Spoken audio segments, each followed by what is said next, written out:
64K, retro gaming goodness.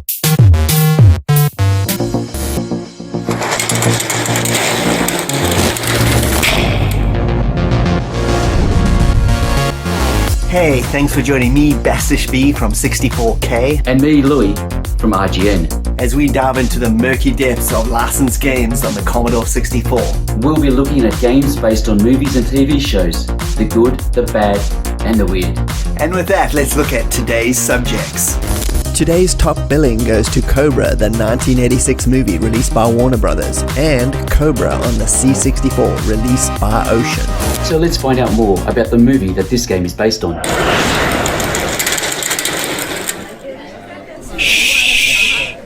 Cobra the movie was released through Warner Brothers in 1986 and produced by Schlockmeister's Cannon Films, responsible for half of my favorite 80s movies. The film was a loose adaptation of the novel Fair Game, which was later again made into a movie in 1995 to disastrous results. I actually watched this one in the cinema. Shame on me. Cobra the movie, though, was directed by George P. Cosmatos, an Italian director who's probably best known for his work on Rambo 2, Escape from Athena, and the brilliant Tombstone. The movie stars Sylvester Stallone as Cobretti, a one-man killing machine cop who's part of the Zombie Squad, a division formed to take down the scummiest of scum. You know almost every sicko in this city. Shake him down. Do what you have to do to get a lead on this maniac. The plot essentially revolves around a woman named Ingrid, who's played by Bridget Nielsen, who witnesses a murder by a cult group called the New Order, whose philosophy is to kill the weak so the strong can survive. Your disease, and I'm the cure. The cops think there's a serial killer on the loose, but Cobretti figures out it's a whole gang of these freaks. After multiple attempts on Ingrid's life after she's put under police custody, the main bad guy, the Night Slasher, played brilliantly by Brian Thompson, who made a whole career out of playing creepazoids, I will feed your rotting corpse to the worms! and the cult relentlessly pursue Cobretti and Ingrid throughout the movie, which results in tons of action set pieces until the final showdown in, you guessed it, a derelict factory, which is where every 80s action film ends. You know what the trouble with you is? You're too violent.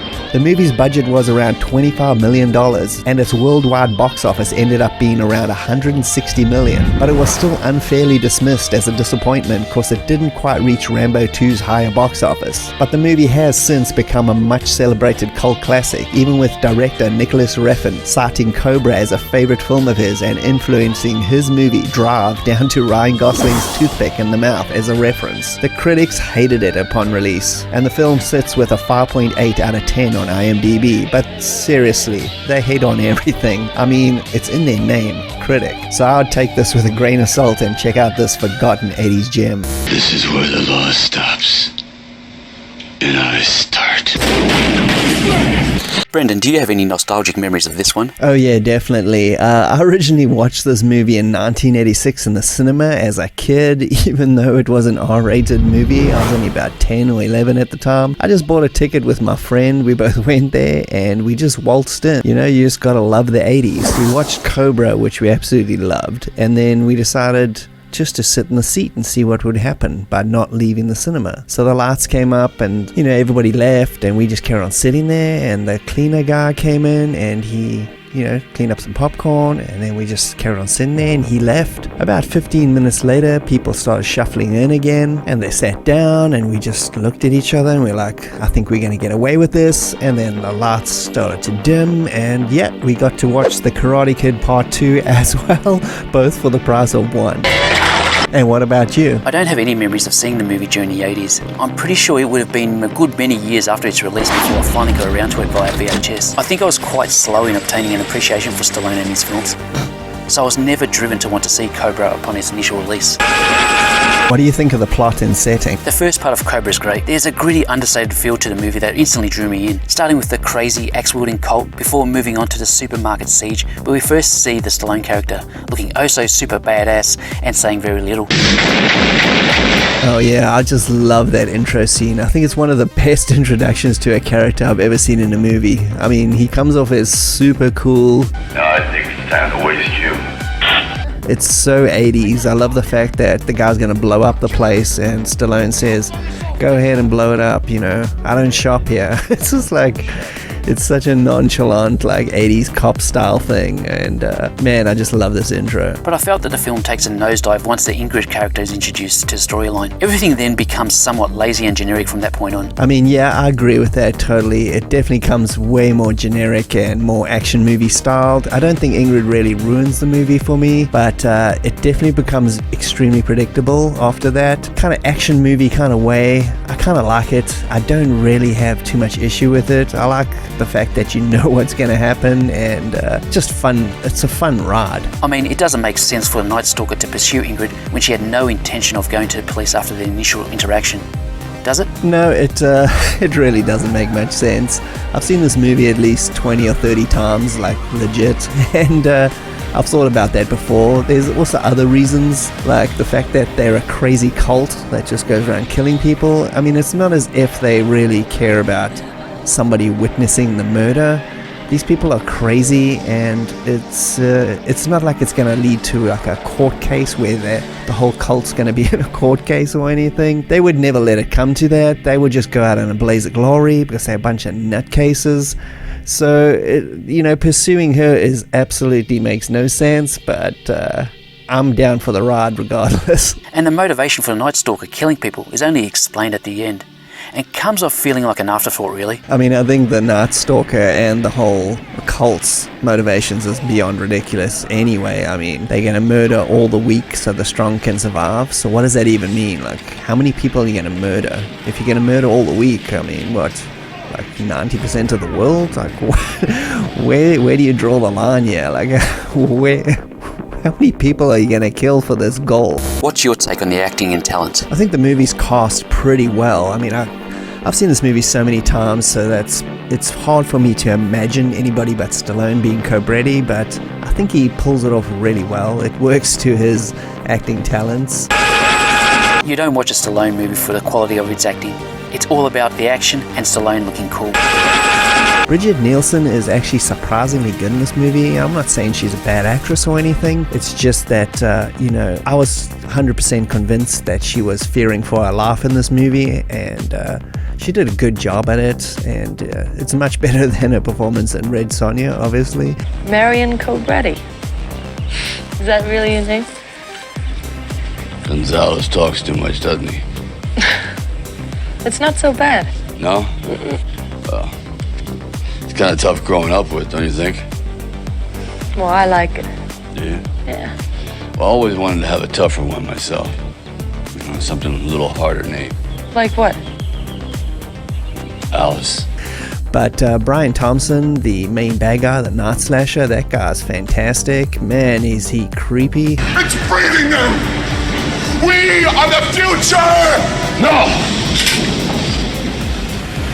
Your history. When I watched that, in the cinema as a kid, I was really creeped out the part where he puts on the stocking over his head and it pulls his whole face down. Man, that just creeped me out. And the end when he just goes psycho in the factory and he starts calling Stallone a pig and all that, he comes off as super menacing. The guy did a good job. Come into the movie with low expectations and you won't be disappointed. Any favorite scenes or dialogue? My favorite scene within the film would have to be the standoff between Cobretti and the supermarket killer.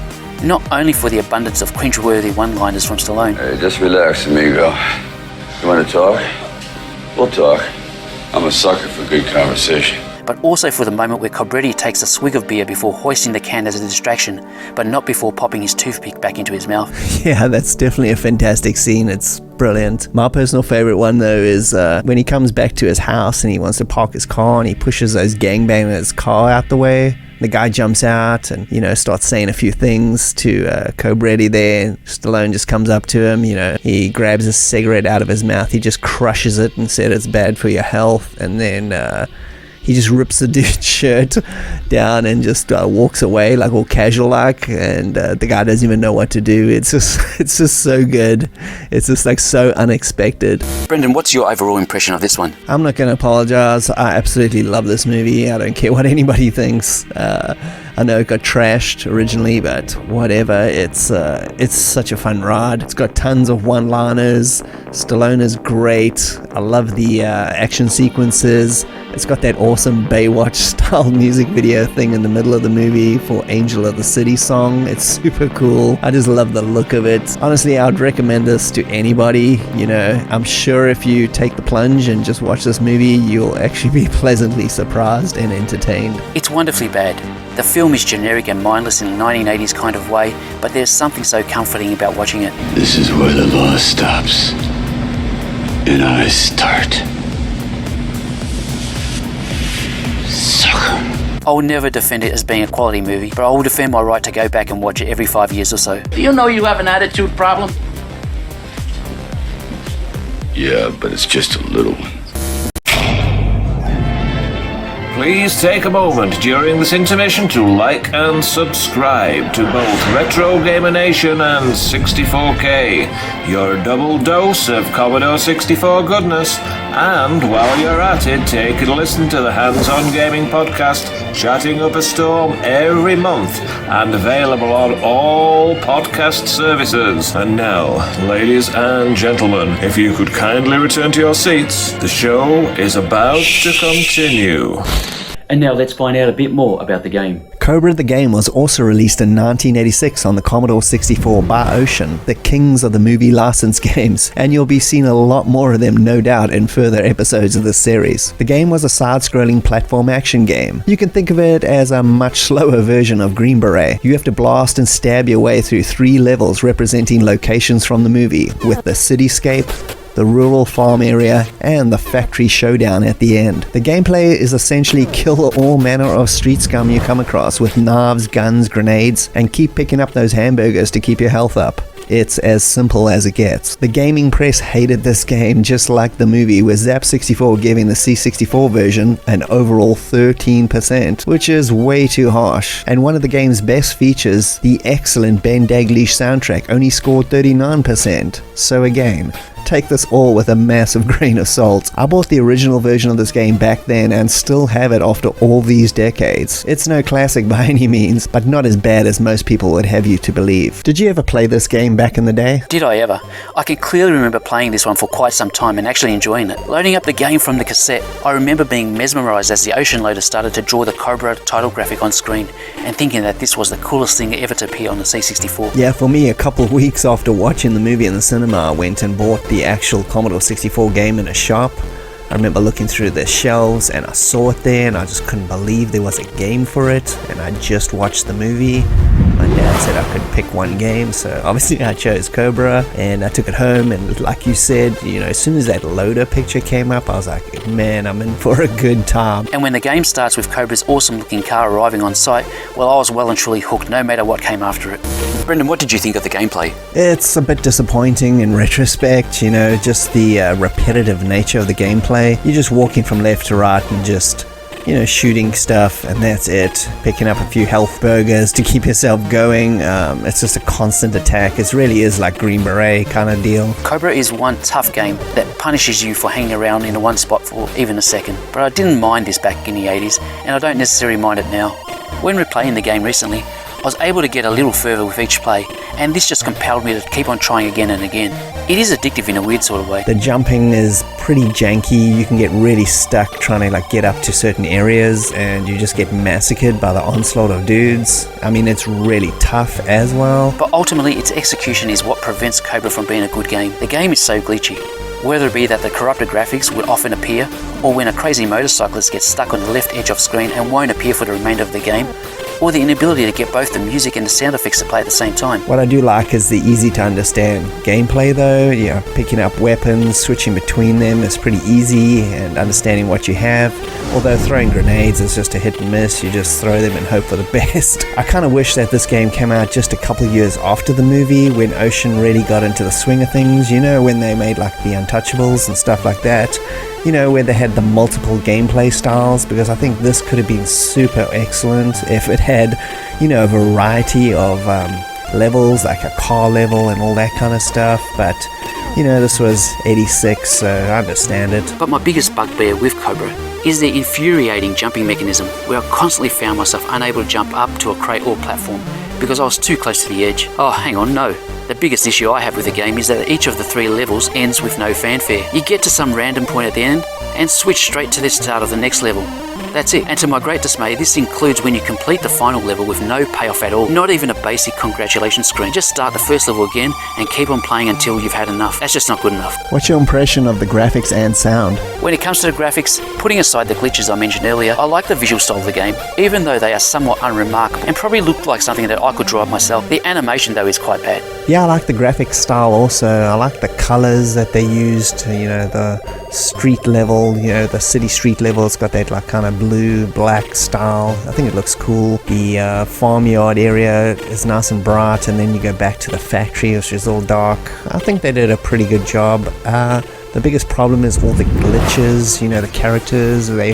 You often see like just legs running across the screen and not the top half of the dude. Like you said, like the motorbike gets stuck. I've seen like the axe guy get stuck in the platform, and there's a lot of glitchy problems. I think that's just a result of something being rushed. But the game music is exceptional and would easily be my top 5 favourite SID tunes of all time. I sometimes just load up the game just to have the music running in the background. I don't think I'm the only one in doing this, am I? And no, you're not the only one that used to load up Cobra just to listen to the music. I did that often. I would do that with a lot of C64 games, but this one I remember doing it. I mean, obviously I'd have a game or two, but you definitely loaded it up to listen to that music. And I'd actually read a story about that music track a long time ago, and I never knew it was true until doing research on this game for this video. But the Ben Daglish soundtrack, which he adapted, is actually from the movie, but it doesn't actually appear in the movie. So what actually happened was there was a track called Skyline from the original movie, and the movie was over 2 hours long, and they called Sylvester Stallone in to re-edit it because he knew the movie well. He was part writer, and he cut it down to 89 minutes, is the movie that we all know. And that actual soundtrack piece was cut out of the movie because it had to do with some dramatic scenes, so it doesn't actually appear in the movie, but it appears on the soundtrack. So my guess is Ocean got the pre-release soundtrack to the movie, and Ben Daglish decided to, he chose that track because it sounded cool, and he made a SID version of it. And that's why the soundtrack in the game, it's, people don't associate it with the movie, but it actually is in the movie. And I played it earlier. I played the original version of it in the movie sequence part when I was introducing it in the beginning of the video, so you got to hear that, and that's actually the real one. So I think he did a good job on it. A shame it didn't actually appear in the movie. Does the game represent the subject matter? I think overall it does a decent job. It's got all this big set pieces from the movie, street kind of level, like in the city. It's got like that motel area that's out in the farmyards, and it's also got the factory at the end. I mean, there's a lot of scenes missing in between which they could have totally taken advantage of. I mean, 3 levels is pretty measly.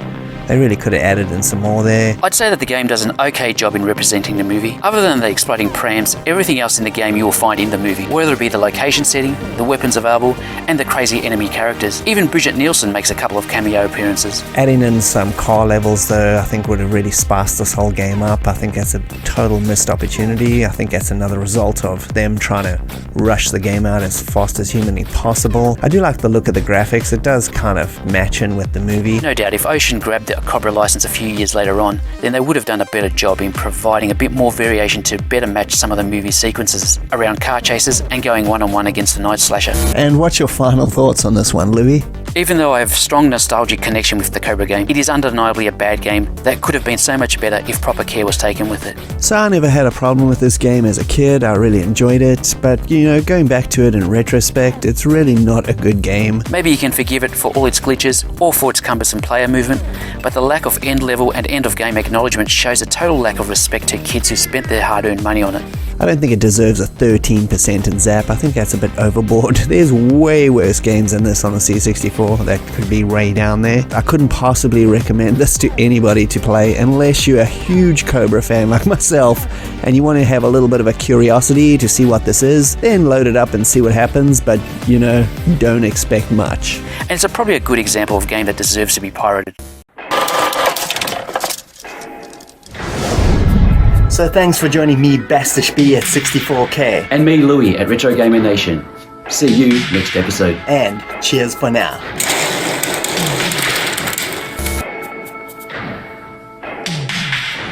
Another hard day in the city.